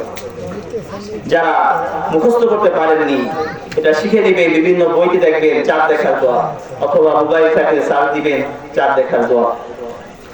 তো 2 নম্বর গুরুত্বপূর্ণ আমল হলো যত নামাজ আছে বিশেষ করে ফরজ নামাজ, এটা শুধু রমজানের সাথে খাস না, এটা পুরো সারা বছরের জন্য। এই রমজানের সাথে এটা খাস করলে হবে না। অনেকে আছে রমজানে নামাজ পড়ে ঈদের নামাজের পর থেকে আর তাকে খুঁজে পাওয়া যায় না, এমন যেন না হয়। যদি এমন হয় তাহলে মনে রাখতে হবে আপনার রোজা, আপনার ইফতারি, আপনার তারাবি আল্লাহ তাআলার কাছে কবুল হয়নি, যার কারণে আপনার ভিতরে পরিবর্তন আসেনি। এই রমজান আমাদেরকে প্র্যাকটিক্যাল, আমাদেরকে আমলের প্রতি উৎসাহিত করে, আমাদেরকে আমলে অভ্যস্ত করে কিভাবে আমরা পুরো 11টা মাস কাটাতে পারি, সে একটা প্রশিক্ষণ রমজান থেকে আমাদের নিতে হবে। তো নামাজের প্রতি গুরুত্ব করতে হবে, নামাজ ছাড়া যাবে না, জামাত তরক করা যাবে না। যদি কখনো হয়েও যায় কাজা করার প্রশ্ন আসে না। কাজা তো দূরের কথা, জামাত তরক করাও যাবে না। রমজানে আমাদের অ্যালার্ট থাকতে হবে নামাজের প্রতি, যেন জামাত তরক না হয়ে যায়। কারণ রাসূল বলেছেন আল ফারকু বাইনাল মুমিন ওয়াল কাফির তারকুস সালাহ। আপনি মুমিন আর কাফের এই দুজনের মাঝে পার্থক্য কি জানেন? তারকুস সালাহ, নামাজ ছেড়ে দেওয়া, তরক করা। আপনি মুমিন, আপনি নামাজ পড়ে, আর কাফের সে নামাজ ছেড়ে দেয়। যে মুমিন সে নামাজ পড়ে, আর যে কাফের সে পড়ে না। সুতরাং আপনি যদি নামাজ না পড়েন তাহলে হাদিসের ভাষ্য অনুযায়ী আপনি কি হয়ে যাচ্ছেন? কাফের হয়ে যাচ্ছেন। আল্লাহ আমাদেরকে হেফাজত করুন। কাফিরের সাদৃশ্য হয়ে যাচ্ছে। আল্লাহ আমাদেরকে হেফাজত করুন। সকলে বলুন আমিন। রাসূল কারীম সাল্লাল্লাহু আলাইহি ওয়াসাল্লাম বলেছেন বুনিয়াল ইসলামু আলা খামস। ইসলামের ভিত্তি, পিলার। এই দেখেন, এই যে একটা মাহফিলের স্টেজ, এই পিলার আছে না? এই মাহফিলের স্টেজ কি এমনি এমনি দাঁড়িয়ে আছে? চতুর্পাশে পিলার দেওয়া হয়েছে, খাম খুঁটি দেওয়া হয়েছে, মাঝখানেও খুঁটি দেওয়া হয়েছে। তো ইসলামেরও পিলার আছে। যে পিলার গুলো যদি কেউ ভেঙে ফেলে তাহলে ইসলামকে ফামান হাদামা ফাকাদ হাদামাদ দ্বীন। যে এই পিলার গুলোকে ভেঙে ফেললো সেজন্য ইসলামকে, দ্বীনকে ভেঙে ফেললো, অর্থাৎ সে দ্বীন থেকে বের হয়ে গেল। বুনিয়াল ইসলাম আলা খামস, পাঁচটি জিনিসের উপর ইসলামের ভিত্তি। কয়টি? পাঁচটি। 1 নম্বর কালিমা। 1 নম্বর কি? আল্লাহর প্রতি ঈমান। 2 নম্বর as-সালাত। 2 নম্বর কি? নামাজ। নামাজকে কায়েম করা, ইকামুস সালাহ, নামাজকে কায়েম করা, যথাযথভাবে আদায় করা। তাহলে 2 নম্বর কি পেলাম? ঈমানের পরেই নামাজ। এই নামাজ ছাড়ার কোনো অপশন আল্লাহ রাখে নাই। আপনি অসুস্থ, মাথা ব্যথা, আপনি বসে পড়ুন। দাঁড়ায় পড়তে পারছেন না, বসে নামাজ পড়তে হবে। দাঁড়ায় পারছেন না, কিভাবে পড়বেন? হাদিসে আসছে কিভাবে? বসে পড়বেন। যদি বসে পড়তে না পারেন, এতটা অসুস্থ, বসতেও পারেন না, শুয়ে শুয়ে পড়বেন। শুয়েও পড়তে পারেন না, কমপক্ষে ইশারা দিয়ে পড়তে হবে। কতটা সহজ করেছে ইসলাম। আল্লাহ তাআলা সহজ করে দিয়েছে। আপনি অসুস্থ, দাঁড়িয়ে পড়তে পারছেন না, বসে পড়েন। বসে পারেন না, শুয়ে পড়েন, ইশারায় পড়েন, যেভাবে পড়েন। ওযু করতে পারেন না, তায়াম্মুম করেন। তারপরও নামাজ ছাড়ার কোনো অপশন রাখা হয়নি। ঠিক। আল্লাহ তাআলা আমাদেরকে বোঝার এবং আমল করার তৌফিক দান করুন। আমিন। নাম্বার 3, বলেন তো রমজানের সবথেকে গুরুত্বপূর্ণ আমল কোনটি? সবথেকে গুরুত্বপূর্ণ রমজানের জন্য সবথেকে গুরুত্বপূর্ণ আমল কোনটি? রোজা। কোনটি? রোজা। রোজা সবথেকে গুরুত্বপূর্ণ আমল কোনটি? রোজা। রোজা রাখা। আল্লাহ তাআলা সূরা বাকারা 183 নম্বরে ইরশাদ করেছেন, ইয়া আইয়ুহাল্লাযীনা আমানু। ঈমানদারদেরকে ডেকে বলছেন, কাফেরদেরকে না। তাকে ঈমানদারদেরকে ডেকে বলছেন, ইয়া আইয়ুহাল্লাযীনা আমানু, ওহে ঈমানদারেরা, কুতিবা আলাইকুমুস সিয়াম, তোমাদের উপর রোজাকে ফরজ করা হয়েছে। রোজাকে কি করা হয়েছে? ফরজ করা হয়েছে। যেমন ভাবে কামা কুতিবা আলাল্লাযীনা মিন ক্বাবলিকুম, তোমাদের পূর্ববর্তীদের উপর রোজা ছিল ফরজ, সেভাবে তোমাদের উপর ফরজ করা হয়েছে। তোমরা ভয় পেও না, ঘাবড়ে যেও না, বরং পূর্ববর্তী যারা ছিল তাদের উপর ওই রোজার ব্যবস্থা ছিল। এই রোজার ফজিলত কি, এর দ্বারা তোমাদের শিক্ষণীয় কি? আল্লাহ তাআলা বলছেন লাআল্লাকুম তাত্তাকুন, যাতে করে তোমরা মুত্তাকি হতে পারো। কারণ এই রোজা আমাদেরকে শিখায় ত্যাগ, রোজা আমাদেরকে শিখায় আল্লাহর ভয়, আল্লাহর ভালোবাসা, যার মাধ্যমে আমরা কি হতে পারবো? মুত্তাকি হতে পারবো, তাকওয়াবান হতে পারবো। আপনার সামনে খাবার আছে, খাচ্ছেন না, কেউ দেখছে না, আল্লাহ দেখছে। এর থেকে বড় তাকওয়া কি আছে? যার ভিতরে এই ভয় চলে আসবে সে জীবনে হারাম খেতে পারবে। আজকে যদি পুলিশদের ভিতরে, এই নেতা খেতাদের ভিতরে যদি এই ভয় চলে আসতো যে আমি যে দুর্নীতি করছি কেউ দেখছে না, আমার মালিক তো দেখছে, তাহলে কি দুর্নীতি করতে পারতো? পুলিশ কি ঘুষ খেতে পারতো?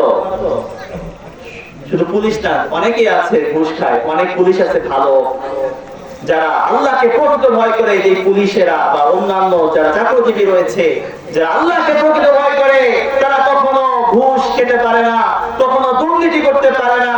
যখন আমাদের নেতাদের ভিতরে, আমাদের রাষ্ট্রপ্রধান, আমাদের সকলের ভিতরে, জনগণের ভিতরে, প্রশাসনের ভিতরে আল্লাহর প্রকৃত ভয় চলে আসবে, তখন আমাদের দেশ হয়ে যাবে সোনায় সোহাগা। চিৎকার করে বলো ঠিক কিনা?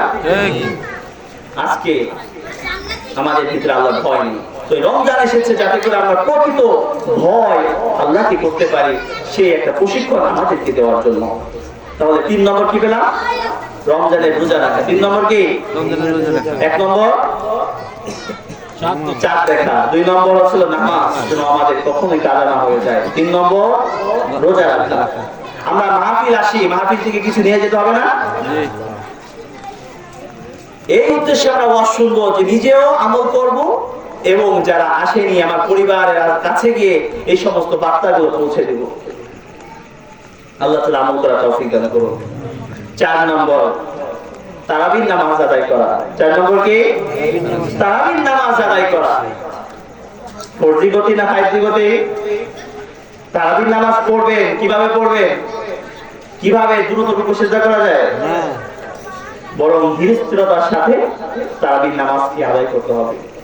আল্লাহ তাআলা কোয়ালিটি দেখেন, আমলের কোয়ালিটি, কিভাবে আমার বান্দা আমল করছে। কুরবানির ক্ষেত্রে বলা হয়েছে না, আল্লাহর কাছে কি বলছে? মনের অবস্থা, বান্দা কোন উদ্দেশ্যে কুরবানি করছে, রক্ত মাংস আল্লাহর কাছে পৌঁছে না, পৌঁছে কি? তাকওয়া, মনের যে অবস্থা, কোন নিয়তে বান্দা কুরবানি করছে, এটা আল্লাহ তাআলা দেখেন। তো তারাবির নামাজ হতে হবে ধীর স্থিরতার সাথে। অনেকে তারাবির রাকাত নিয়ে মারামারি করে, অথচ নামাজের ক্ষেত্রে তাদেরকে খুঁজে পাওয়া যায় না। এমন যেন না হয় তারাবির নামাজ রাকাত নিয়ে মারামারি করে লাস্টে তারাবি বাদ দিয়ে দিই, এমন যেন না হয়। নাম্বার 5 সাহারি খাওয়া। 5 নম্বর কি? সাহারি খাওয়া। আচ্ছা বলুন তো, যদি কেউ রাতের বেলা ঘুমিয়ে যায়, এই নিয়ত করে যে আমি সাহারি খাবো, পরবর্তীতে সে আর ঘুম থেকে জাগতে পারলো না, তাহলে তার রোজা হবে? হবে। কিভাবে? তার সাহারি খাওয়া, এটা হলো সুন্নাহ। সাহারি খাওয়া কি? সুন্নাহ। মাশাআল্লাহ, আপনারা অনেকেই জানেন। কেউ যদি রাতে ঘুমিয়ে পড়ে আর এক ঘুমে মুয়াজ্জিনের আযান তার কানে চলে আসে, অর্থাৎ সাহারির সময় শেষ হয়ে যায়, এরপরে ঘুম ভাঙে, তাহলে ওই অবস্থায় নিয়ত করে রোজা রাখতে শুরু করবে। রোজা হয়ে যাবে। ওই অবস্থায় কি করবে? রোজা রাখা শুরু করবে, তার রোজা হয়ে যাবে। তো সাহারি খাওয়া এটা হলো সুন্নাহ, গুরুত্বপূর্ণ সুন্নাহ। রাসূল কারীম সাল্লাল্লাহু আলাইহি ওয়াসাল্লাম বলেছেন, তাসাহহারু ফাইন্না ফিস সাহুরি বারাকা। তোমরা সেহরি খাও, সেহরির ভিতরে কি রয়েছে? বরকত রয়েছে। সেহরির ভিতরে কি আছে? বারাকা আছে। আপনি ইফতার পুতুর ভর্তি করে খেয়েছেন, পেট ভরে এত পরিমাণ খেয়েছেন, দাওয়াত পেয়েছেন। অনেকে আছে না, দাওয়াতে গিয়ে উদুর ভর্তি করে খায়, এত পরিমাণ খেয়েছে যে সাহারি খাওয়ার জন্য জায়গা নাই। সে কমপক্ষে 1 গ্লাস পানি পান করবে, একটা খেজুর খাবে, অথবা অন্য কোনো খাবার খাবে, সেহরি খাওয়ার নিয়তে আল্লাহ তাআলা তাকে বরকত দিয়ে দিন ইনশাআল্লাহ। তাহলে আমরা 5 নম্বর রমজানের গুরুত্বপূর্ণ আমল পেলাম কি? সাহারি খাওয়া। কি পেলাম? সাহারি খাওয়া। 6 নম্বর হচ্ছে হলো সাহারি শেষ সময় খাওয়া। কোন সময়ে? শেষ সময়ে। অনেকে আছে 12টার দিকে খেয়ে একবারে ঘুমিয়ে যায়, এটা রাসূলের সুন্নাহ না, এটা সুন্নতের খেলাফ। বরং সেহরি খেতে হবে কোন সময়? শেষ সময়ে। তবে লক্ষ্য রাখতে হবে যেন সময় শেষ না হয়ে যায়, 5 মিনিট 10 মিনিট আগে সাহারি শেষ করতে হবে। যদি এমন হয় যে আপনার সাহারি খাইতে খাইতে আপনার মুয়াজ্জিন আযান দিয়ে দিয়েছে, তাহলে রোজা হবে? হবে না। বরং সময় শেষ হওয়ার আগে সাহারি খেতে হবে। তো শেষ সময় তার উদ্দেশ্য হলো 5 মিনিট 10 মিনিট আগে হাতে রেখে সেহরি খাওয়াকে শেষ করা। নাম্বার 7 ইফতার করা। নাম্বার 7 কি? ইফতার করা। ইফতার করা একটা গুরুত্বপূর্ণ সওয়াবের কাজ। রাসূল সাল্লাল্লাহু আলাইহি ওয়াসাল্লাম বলেছেন লিসাইমি ফারহাতান, লিসাইমি ফারহাতান, রোজাদারের জন্য দুটি আনন্দ। কয়টি আনন্দ? লিসাইমি ফারহাতান, রোজাদারের জন্য দুটি আনন্দ রয়েছে। 1 নম্বর ফারহাতুন হিনা ইফতির, যখন সে ইফতার করে তখন একটা আনন্দ। সারাদিন না খেয়ে আছেন, সারাদিন পান করতে পারেননি, অথচ আপনার সামনে খাবার আছে, ইফতারি সামনে নিয়ে বসেছেন, অনেক রকমের সুস্বাদু খাবার আপনার সামনে উপস্থিত, আপনি খাচ্ছেন না কেন? আল্লাহ তাআলার পক্ষ থেকে অনুমতি আসছে না, তাই খাচ্ছেন না। যখনই মুয়াজ্জিন আযান দেবে সঙ্গে সঙ্গে খাবেন, এই যে একটা আনন্দ, এটা হলো দুনিয়ার আনন্দ। 2 নম্বর আনন্দ কখন? ফারহাতুন ইনদা লিকাই রাব্বি, দ্বিতীয় আনন্দ হলো যখন বান্দা তার রবের সাথে সাক্ষাৎ করবে তখন। আল্লাহু আকবার। আমাদের রব, যিনি আমাদেরকে বানিয়েছেন, আমাদের মালিক, আমাদের খালিক, আমাদের স্রষ্টা, আমাদের রিজিক দাতা, সেই রবকে যখন আমরা দেখব তখন আমাদের আনন্দ, তখন আমাদের আনন্দ কত হবে। আল্লাহু আকবার। আল্লাহ আমাদেরকে তৌফিক দিও। আমিন। ইয়া আল্লাহ তুমি আমাদেরকে তৌফিক দিও, আমরা যেন আমাদের সচক্ষে তোমাকে দেখতে পারি। আল্লাহ সেই তৌফিক তুমি আমাদেরকে দিও। রাসূল কারীম সাল্লাল্লাহু আলাইহি ওয়াসাল্লাম বলেছেন লা ইয়াজালুন নাস বিখাইরিন মা আজ্জালুল ফিতরা, এই উম্মত ততদিন পর্যন্ত কল্যাণের উপর থাকবে। লা ইয়াজালুন নাস বিখাইরিন, খায়ের মানে কল্যাণের উপর থাকবে যতক্ষণ না তারা ইফতারিকে তাড়াতাড়ি করবে। তাহলে 8 নম্বর গুরুত্বপূর্ণ আমল হলো কি? ইফতারিকে তাড়াতাড়ি করা। তাড়াতাড়ি বলতে অনেকে দেখবেন মুয়াজ্জিন আল্লাহু আকবার, আল্লাহু আকবার, আযান দিচ্ছে, সে অপেক্ষা করছে মুয়াজ্জিন কখন আযান শেষ করবে। আছে না বেশি বুজুর্গ, অতি বুজুর্গ? তো রাসূল সাল্লাল্লাহু আলাইহি ওয়াসাল্লাম বলেন ইফতারিকে তাড়াতাড়ি বলতে এই যে মুয়াজ্জিন আল্লাহু আকবার বলে আযান দিয়েছে, আপনি জানেন সে ইফতারি করে তারপর আযান দিয়েছে। আমাদের মসজিদগুলোতে কি করে? আগে ইফতারি করে একটা খেজুর খেয়ে তারপরে কি করে? আযান দেয়। সুতরাং আযানের শেষ পর্যন্ত আপনার অপেক্ষা করার কোনো দরকার নেই। বরং রাসূল সাল্লাল্লাহু আলাইহি ওয়াসাল্লাম বলেছেন লা ইয়াজালু নাসু বিখাইরিন মা আজ্জালুল ফিতরা, যতক্ষণ না তারা ইফতারকে তাড়াতাড়ি করবে, ওয়া আখারুস সুহুর, আর সেহরিকে বিলম্ব করবে। তাহলে সেহরিকে শেষ সময় খেতে হবে, বিলম্ব করে খেতে হবে, আর ইফতারিকে সময় হওয়ার সাথে সাথে ইফতারি করতে হবে। কয় নম্বর আমল? 7 নম্বর, ইফতারিকে তাড়াতাড়ি করা। 8 নম্বর ইফতারিকে তাড়াতাড়ি করা। 8 নম্বর। 7 নম্বর ছিল হলো ইফতারি করা, এটা একটা গুরুত্বপূর্ণ আমল। 8 নম্বর হচ্ছে হলো ইফতারিকে তাড়াতাড়ি করা। 9 নম্বর একটা গুরুত্বপূর্ণ আমল হলো ইফতারের দোয়া পড়া। দোয়াটা কি? আল্লাহুম্মা লাকা সুমতু ওয়া আলা রিজকিকা আফতারতু বিরহমাতিকা ইয়া আরহামার রাহিমিন। আরেকটা দোয়া আছে গুরুত্বপূর্ণ, সেটা হচ্ছে হলো যাহাবাজ জামা ওয়াবতাল্লাতিল উরুক, যাহাবাজ জামা ওয়াবতাল্লাতিল উরুক ওয়া সাবাতাল আজরু ইনশাআল্লাহ।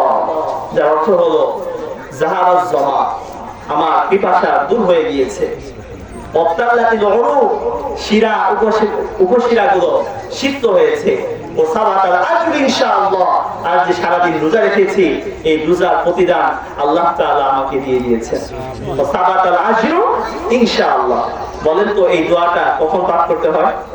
ইফতারির আগে না পরে? অর্থ দেখলেই বোঝা যাচ্ছে মাশাআল্লাহ। আপনারা তাহলে অনেকেই আমল করে থাকেন এই দোয়াটা। এই দোয়াটা কখন পাঠ করতে হবে? ইফতারির পরে। আর আগের যে দোয়াটা ছিল ওটা হলো ইফতারির আগে। আল্লাহুম্মা লাকা সুমতু, হে আল্লাহ তোমার জন্য আমি রোজা রেখেছি, ওয়া আলা রিজকিকা আফতারতু, তোমার দেওয়া রিজিক দিয়ে আমি ইফতার করেছি। আর যখন ইফতারি শেষ হয়ে যাবে তখন এই দোয়াটা পড়বেন, যাহাবাজ সামা ওয়াবতাল্লাতিল উরুক ওয়া সাবাতাল আজরু ইনশাআল্লাহ। এই আমলটি কে কি করতেন? অনেকেই করতেন মাশাআল্লাহ। তো এই আমলটা চালু রাখবেন ইনশাআল্লাহ। তাহলে আমাদের 9 নম্বর আমল, আমরা রমজানের বিশেষ আমল 9 নম্বর শেষ করলাম, সেটা হলো ইফতারের দোয়া করা। 10 নম্বর খেজুর দিয়ে ইফতারি করা। কি দিয়ে? খেজুর দিয়ে ইফতারি করা। আমরা অনেকেই এই আমলটা করে থাকি, সবাই এই আমলটা করে থাকি, খেজুর দিয়ে ইফতারি করা। আর একটি গুরুত্বপূর্ণ আমল হলো সাহারির, খেজুর দিয়ে সাহারি খাওয়া। এটা আমরা অনেকেই জানি, ঠিক কিনা? আজকে জানলেন, এই মাত্র জানলেন, কে কে দেখি সবাই মনে হয়।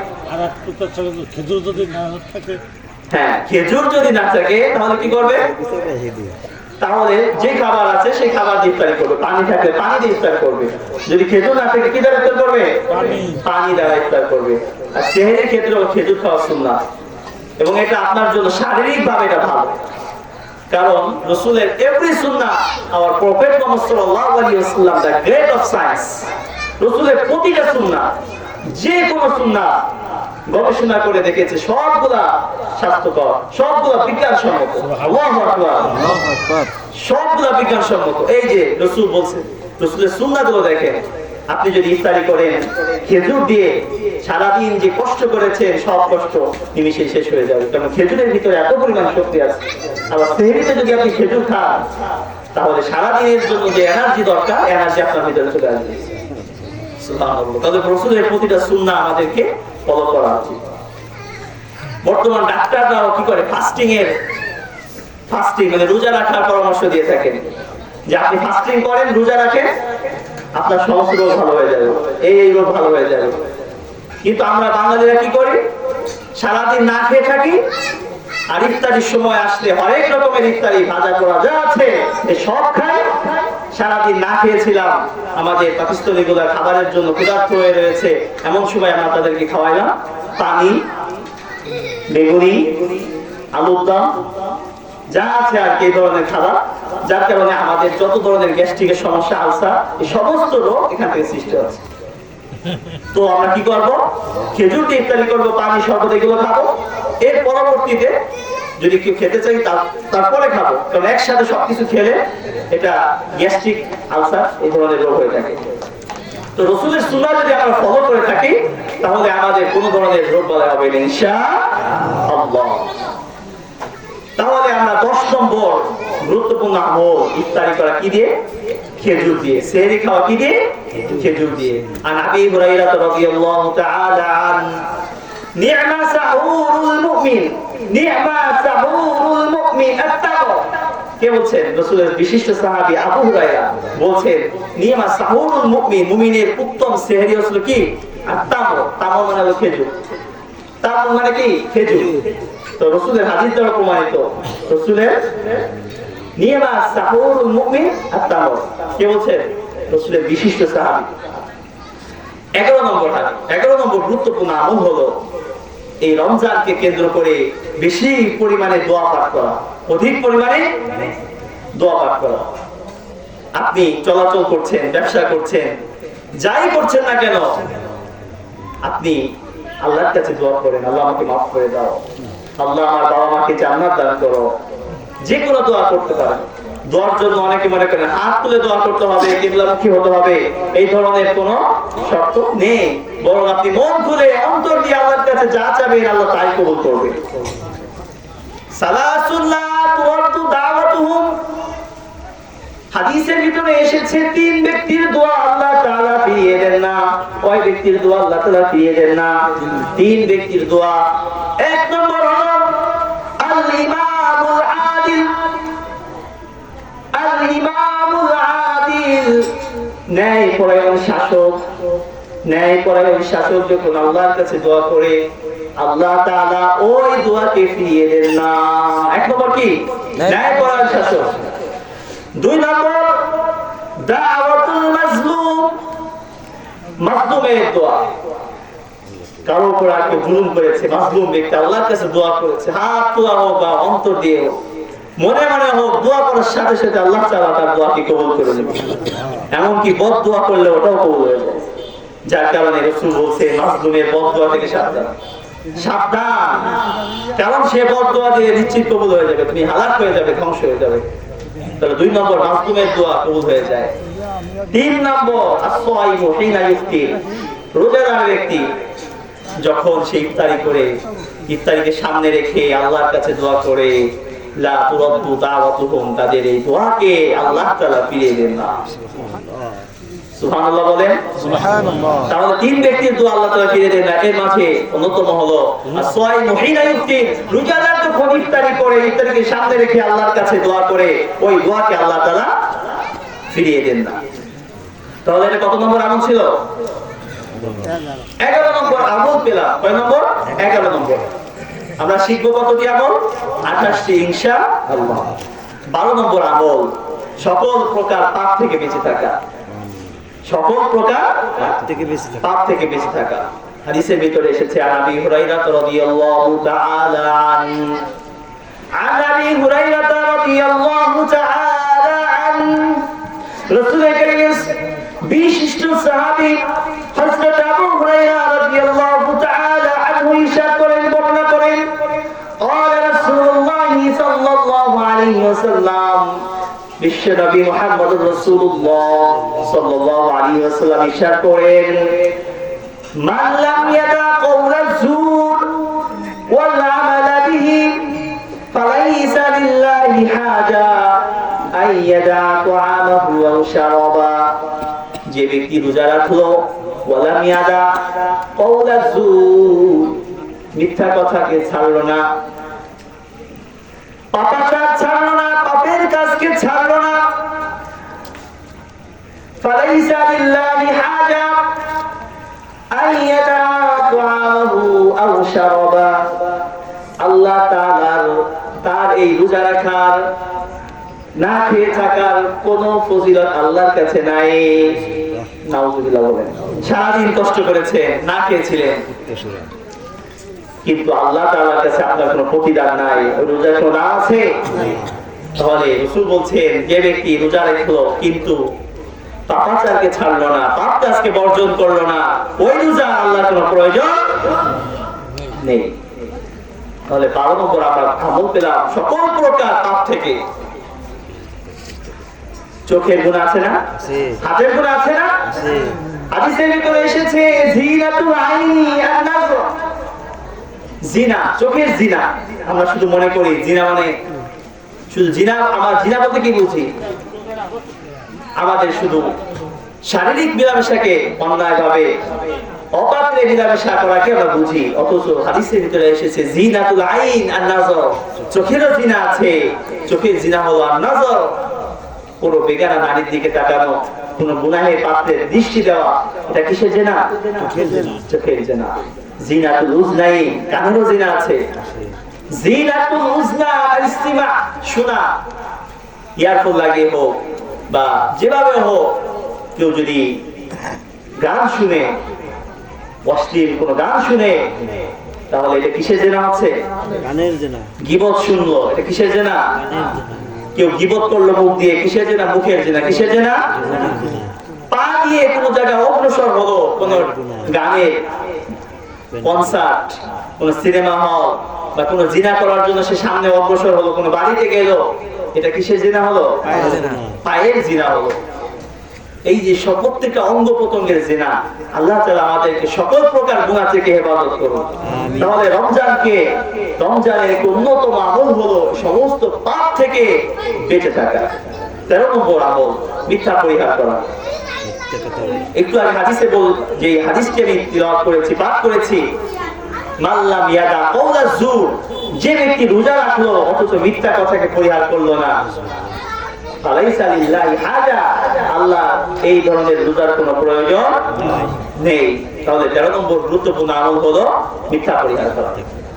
14 নম্বর, এটা আমাদের অনেক বেশি গুরুত্বপূর্ণ, বিশেষ করে মা বোন বা আপনাদের যারা রয়েছেন, আমাদের সকলের জন্য, এটি হলো ঝগড়া বিবাদকে পরিত্যাগ করা। ঝগড়া বিবাদের কাছেও না যাওয়া।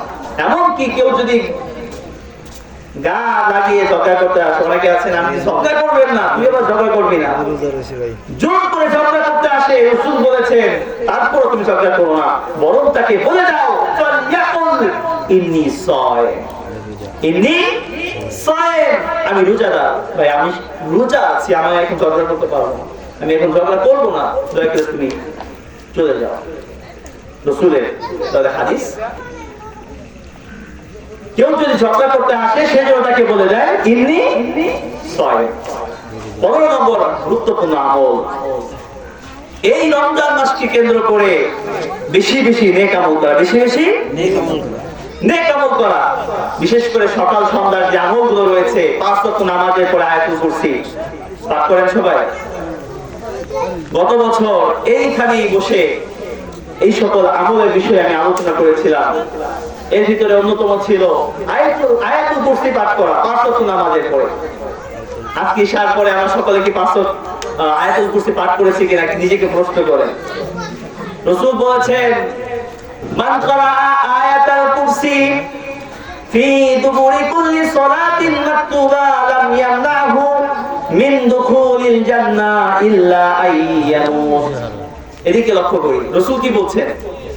যে ব্যক্তি 5 ওয়াক্ত নামাজের পরে আয়াতুল কুরসি পড়বে, তার মাঝে আর জান্নাতের মাঝে পার্থক্য কি? মৃত্যু। মৃত্যুবরণ করার সাথে আল্লাহ থেকে জান্নাত দিয়ে দিবেন। আমল করার দরকার আছে না নাই?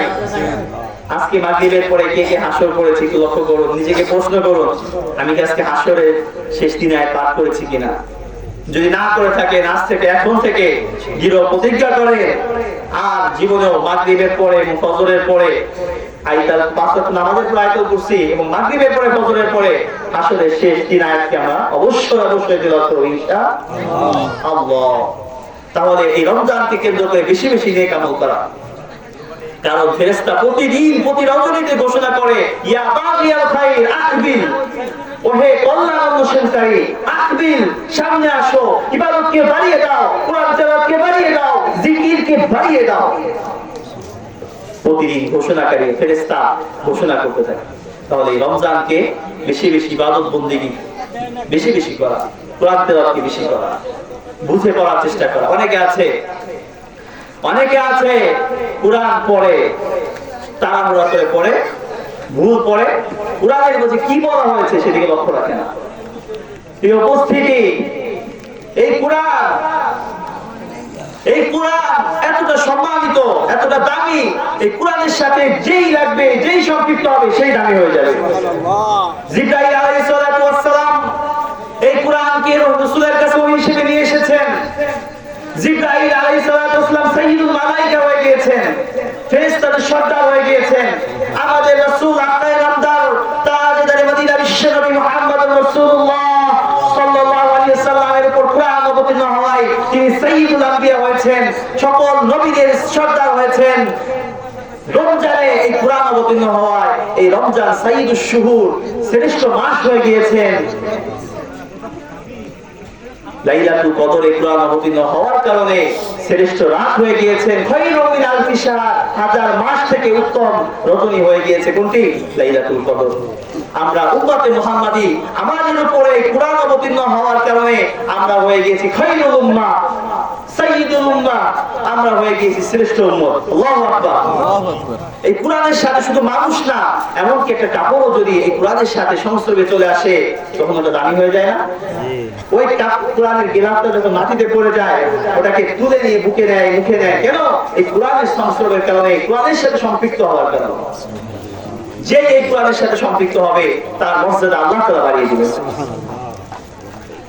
তাহলে 17 নম্বর গুরুত্বপূর্ণ আমল হলো রোজাদারকে ইফতার করানো। রোজাদারকে ইফতার করানো।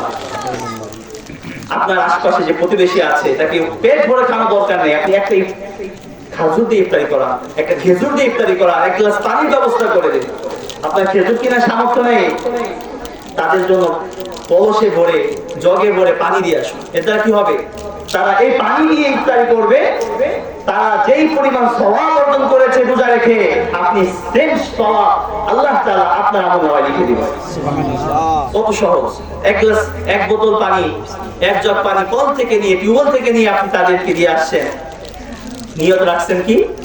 যে পানি দিয়ে ইফতারি করবে, 5 জন পরিবারে 5 জন সদস্য, 5 জন এই পানি দিয়ে ইফতারি করেছে, আপনি 5 জনের রোজার সওয়াব আপনার আমলনামায় আল্লাহ তাআলা লিখে দিয়েছেন। তাহলে রমজানের গুরুত্বপূর্ণ আমল হলো রোজাদারকে ইফতারি করানো। 18 নম্বর, কোরআনে কারীমের বেশি বেশি তিলাওয়াত করা। কারণ এই রমজানে কোরআন অবতীর্ণ হয়েছে, শাহরুর রমাদান আল্লাযী উনজিলা ফীহিল কুরআন। এই রমজানে কোরআন অবতীর্ণ হয়েছে, এই কোরআনকে বেশি বেশি তিলাওয়াত করা। 19 নম্বর আমল, কোরআনকে পরস্পর শোনাশুনি করা। রাসূল সাল্লাল্লাহু আলাইহি ওয়াসাল্লাম জিবরাইল আমিনকে শোনাতেন, আবার জিবরাইল আমিন রাসূলকে শোনাতেন।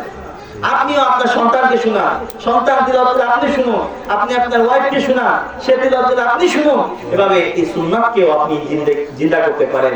আল্লাহ তাআলা আমল করার তৌফিক দান করুন।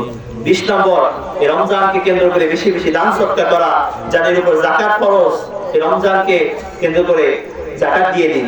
কারণ এই রমজানে প্রতিটা দানের সওয়াব আল্লাহ তাআলা 70 থেকে 700 গুণ পর্যন্ত বাড়িয়ে দেন। সুবহানাল্লাহ। আমরা নিয়ত করি যে এই রমজানের প্রতিটা রাতে কিছু হলেও 1 টাকা, 5 টাকা, 10 টাকা, যার যার সামর্থ্য অনুযায়ী আমরা আল্লাহর রাস্তায় দান করব। ওই পক্ষে আলাদা করে রাখবো। বিশেষ করে রমজানের শেষ দশকে বিজয় রজনীগুলোতে প্রতি রাতে আপনি 100 টাকা করে, 5 টাকা করে, 10 টাকা করে দান করেন। কারণ 5 রাতের 1 রাত তো লাইলাতুল কদর অবশ্যই কনফার্ম। যেই রাতটি খায়রুম মিন আলফি শাহর, 1000 মাস থেকে উত্তম। আপনি 5 টাকা দান করলেন মানে আপনি 5000, 5 লাখ টাকা দান করলেন। সুবহানাল্লাহ। এমন সওয়াব কোনো কেউ ছাড়বে? আল্লাহু আকবার। আমরা না বুঝার কারণে অবহেলার মাধ্যমে এভাবে লাইলাতুল কদর অতিবাহিত হয়ে যায়। 27 নম্বর আমল। তাহলে আমরা কত নম্বর আমল পেলাম? 27 নম্বর। 20 নম্বর আমল গেল। 21 নম্বর আমল, ভোর রাতে দোয়া করা, বিশেষ করে তাহাজ্জুদ নামাজ পড়ে। দোয়া করা। কারণ অন্যান্য 11 মাসে আমাদের তাহাজ্জুদ হয় না, কিন্তু এই রাতে তো আমরা শেষ রাতে উঠি, উঠার আগেই। সুতরাং তাহাজ্জুদ নামাজকে পড়ে আল্লাহর কাছে দোয়া করা, আল্লাহ আমার এই সমস্যা, আমি এই পেরেশানিতে আছি, আমার এই সমস্যা, আমি অসুস্থ, আমাকে সুস্থ করো। যত ধরনের সমস্যা আছে আল্লাহর কাছে বলুন, আল্লাহ তাআলা আপনার দোয়াকে ফিরিয়ে দিবেন না ইনশাআল্লাহ। 22 নম্বর আমল, উমরা করা। এই রমজানে কেউ যদি উমরা করে, হাদিসের ভিতরে এসেছে উমরাতুন ফি রমাদান তা'দিলুল হাজ্জা, তা'দিলুল হাজ্জা, হজের সওয়াব, হজের যে সওয়াব এই রমজানে কেউ উমরা করলে আল্লাহ তাআলা তাকে হজের সওয়াব দান করেন। সুবহানাল্লাহ। অন্য riwayate আছে হাজ্জাতিন মাই, রাসূল বলেন আমার সাথে যদি হজ করা হতো, যেই সওয়াব হতো এই রমজানে উমরা করলে সেই সওয়াব আল্লাহ তাআলা তার আমলনামায় লিখে দিবেন। হাজ্জাতিন মাই, আমার সাথে আমি রাসূল, আমার সাথে হজ করার সওয়াব আল্লাহ তাআলা আমলনামায় লিখে দিবেন। 23 নম্বর, রমজানের শেষ দশকে ইতিকাফ করা। রাসূল সাল্লাল্লাহু আলাইহি ওয়াসাল্লাম কখনো ইতিকাফকে ছাড়েননি। আমাদের অবস্থা হলো এমন, রাসূল যেই কাজ কখনোই ছাড়েননি, আমরা জীবনেও সেই কাজ কখনোই করি না। নাউযুবিল্লাহ। রাসূল কখনোই ইতিকাফ ছাড়েননি শেষ দশকে, কিন্তু আমরা কয়জন আছি ইতিকাফ করতে পেরেছি 10 দিন? ইনশাআল্লাহ নিয়ত করি এই রমজানে অবশ্যই শেষ দশকে ইতিকাফ করব। 24 নম্বর, শেষ দশকে ইবাদতকে বাড়িয়ে দেওয়া। শেষ দশকে ইবাদতকে বাড়িয়ে দেওয়া। আমাদের অবস্থা হয় এমন, শুরুর দিকে আমাদের ইবাদত খুব বেশি, যত রমজান শেষ হয় ইবাদতের স্পিড কমতে থাকে, ইবাদত কমতে থাকে। দেখবেন প্রথম দিন রমজানে তারাবিতে মসজিদ ভরে যায়, বারান্দায় সন্তুলন হয় না। দ্বিতীয় দিন আরেকটু কমে যায়, তৃতীয় দিন আরেকটু কমে, এভাবে কমতে কমতে যারা 5 ওয়াক্ত মুসল্লি, নিয়মিত মুসল্লি, তারাই শেষ পর্যন্ত তারাবি নামাজ আদায় করে, ঠিক কি না? বলে দিলে না। তো আমাদের সুন্নাহ হচ্ছে হলো শেষ দশকে আমলকে আরো বাড়িয়ে দেওয়া। নাম্বার 25, শেষ দশকে পরিবারকে ঘুম থেকে ডেকে তোলা। এটা কিন্তু অনেকেই জানে না। রাসূল সাল্লাল্লাহু আলাইহি ওয়াসাল্লাম অন্য সময় তার পরিবারকে ডেকে তুলতেন না, কারণ নফল নামাজ যার মন চাই পড়বে, যার মন চাই পড়বে না। কিন্তু শেষ দশকে রাসূল সাল্লাল্লাহু আলাইহি ওয়াসাল্লাম তার পরিবারদেরকে ডেকে তুলতেন। তো আমরাও আমাদের পরিবারকে ডেকে তুলবো, উঠো, সাহের সময় হয়েছে, একটু তাহাজ্জুদ করো, দোয়া করো। পারবো তো ইনশাআল্লাহ? ইনশাআল্লাহ। 26 নম্বর, লাইলাতুল কদর অনুসন্ধান করা। লাইলাতুল কদর অনুসন্ধান করা। রাসূল বলেছেন তাহাজ্জুদ লাইলাতুল কদরি ফিল বিত্রি মিনাল আশরিল আওয়াখির মিন রমাদান। তোমরা রমজানের শেষ দশকের বেজরের রজনীগুলোতে লাইলাতুল কদরকে অনুসন্ধান করো। করবো তো ইনশাআল্লাহ? ইনশাআল্লাহ। এরপরে যদি আমরা লাইলাতুল কদর পেয়ে যাই কি করব? 28 নম্বর হচ্ছে 27 নম্বর হচ্ছে হলো, যদি আমরা লাইলাতুল কদর পেয়ে যাই, আয়েশা রাদিয়াল্লাহু তাআলা আনহা, মা আয়েশা সিদ্দিকা রাদিয়াল্লাহু তাআলা আনহা রাসূলকে জিজ্ঞাসা করলেন, ইয়া রাসূলুল্লাহ, আমরা যদি লাইলাতুল কদর পাই কি করব? রাসূল বললেন এই দোয়াটি পড়ো। কোন দোয়া? আল্লাহুম্মা ইন্নাকা আফুউন তুহিব্বুল আফওয়া ফাআফু আন্নী। আল্লাহুম্মা ইন্নাকা আফুউন, হে আল্লাহ তুমি ক্ষমাশীল, তুহিব্বুল আফওয়া, ক্ষমা করা পছন্দ করো, ফাআফু আন্নী, আমাকে maaf করে দাও। তাহলে 27 নম্বর হলো লাইলাতুল কদরের রজনী আপনার কাছে যখন বুঝবেন, আলামত আছে না, ওই রাতে কেউ ঠান্ডা হবে, হালকা বৃষ্টি বৃষ্টি হালকা ভাব আসবে, ইবাদত করে মজা লাগবে, এই ধরনের আলামত দেখে আপনি বুঝতে পারবেন আজকে লাইলাতুল কদর হতে পারে। তো আপনি বিজয়ের 5 রজনীতে বেশি বেশি করে ইবাদত করেন, এই দোয়া পাঠ করেন, দান সদকা করেন, এই 5 রাতের 1 রাত তো কনফার্ম লাইলাতুল কদর হয়ে যাবে। সর্বশেষ 28 নম্বর আমল হলো ফিতরা আদায় করা। এই ফিতরা হলো রমজানে আপনি যে ভুল করেছেন, ত্রুটি হয়েছে, আমরা তো যেভাবে আল্লাহর ইবাদত করা দরকার সেভাবে করতে পারি না, যেভাবে নামাজ পড়ার দরকার পড়তে পারি না, যেভাবে রোজা রাখার দরকার রোজা রাখতে পারি না। এই কারণে আল্লাহ তাআলা ফিতরার মাধ্যমে এই সকল আমাদের যে পাপ হয়ে যায়, গুনাহ হয়ে যায়, অক্ষমতা হয়ে যায়, এদের আল্লাহ মোচন করে দেন। তাহলে সর্বশেষ 28 নম্বর আমল হলো ফিতরা দেওয়া। আদায় করে যাওয়া। আল্লাহ তাআলা যে 28টি আমল আমরা শুনেছি এর উপরে আমল করার তৌফিক দান করুন। আমরা আজ থেকে নিয়ত করি, রমজান আমাদের পড়া আছে, আর মাত্র 2 দিন পরে রমজান। আমরা বাড়িতে গিয়ে প্ল্যান সাজাবো, রুটিন তৈরি করে ফেলবো, কখন কোন আমলটা আমরা করবো, কিভাবে আমাদের রমজান অতিবাহিত করবো, করবো তো ইনশাআল্লাহ। আল্লাহ তাআলা আমাদেরকে তৌফিক দান করুন। দাওয়ানা আলহামদুলিল্লাহি রাব্বিল আলামিন। আমাদের যে ঘোষণা ছিল পুরস্কারে, আমি প্রশ্নগুলো করছি, 2টি প্রশ্ন করবো, একেবারে সহজ, যে পারবেন হাত তুলবেন। 1 নম্বর, রাসূল সাল্লাল্লাহু আলাইহি ওয়াসাল্লাম বিবাহ দেওয়ার ক্ষেত্রে কয়টি গুণের কথা উল্লেখ করেছেন এবং কি কি? 4টি গুণ। কি কি বলতে হবে? নম্বরে হলো আমি ভালো পাত্রিক দেখে তোমার বলেন না।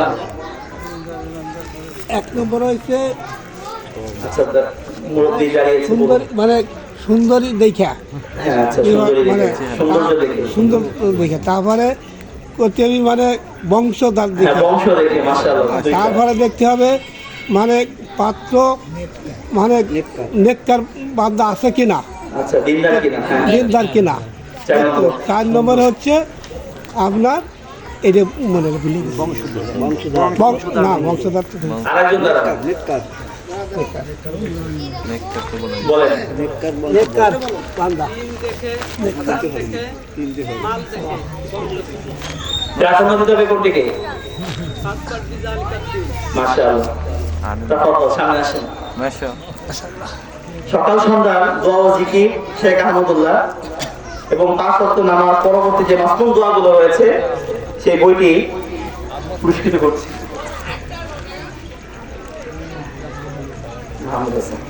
আরেকটা প্রশ্ন, প্রস্তুত আছেন সবাই? যে পারবেন হাত তুলবেন।